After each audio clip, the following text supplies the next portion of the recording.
past Sunday, the Cleveland Browns destroyed the Pittsburgh Steelers in the playoffs 48-37.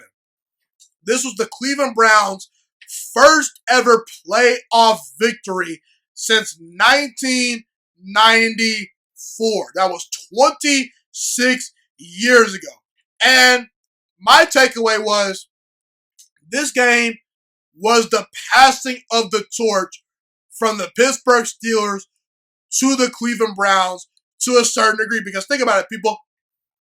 Over the past 20 to 25 years, the Pittsburgh Steelers have been arguably the most well-run organization in all football.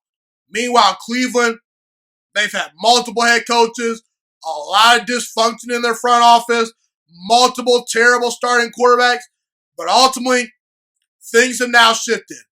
The Pittsburgh Steelers are a much, much more noisy, underachieving organization that people are willing to realize, and the Cleveland Browns, they're on the rise, and they're heading in the right direction, led by Kevin Stefanski, their head coach, and Baker Mayfield, their star quarterback, who's only scratching the surface. Look, Kevin Stefanski was not even in attendance at the playoff game because he had to deal with COVID-19. And the Cleveland Browns still found a way to destroy the Pittsburgh Steelers. If that doesn't tell you the culture has changed in Cleveland, you're just blind, you're lost, and you cannot be helped. The culture has changed in Cleveland. It is now a team that's able to go out there and win football games, compete, win in the playoffs, win ugly, win in high-scoring fashion, win in multiple ways, even without their head coach. And Baker Mayfield, I'm a big-time believer in the guy. He's just a gamer, man. It just seems like there's never going to be a moment that's too big for Baker Mayfield. Baker Mayfield, put on a show at Texas Tech. He put on a show at Oklahoma. I felt he should have been the number one overall pick in that draft. Obviously, Lamar Jackson and Josh Allen might be more talented than Baker Mayfield. Well, it's not might be. They are more talented than Baker Mayfield. But when you look back at things, Cleveland, they hit on a quarterback. That's all that matters, because right now today, the Cleveland Browns are in the exact same position the Baltimore Ravens and the Buffalo Bills are in. The Buffalo Bills and the Baltimore Ravens, they're going to square off this weekend, and the Cleveland Browns, they'll get their shot versus Patrick Mahomes and the Kansas City Chiefs. And ultimately, it's not crazy to think that Cleveland has a roster that has Super Bowl caliber talent, okay? Obviously, they need some help on the defensive side of the football, but offensively, they're set.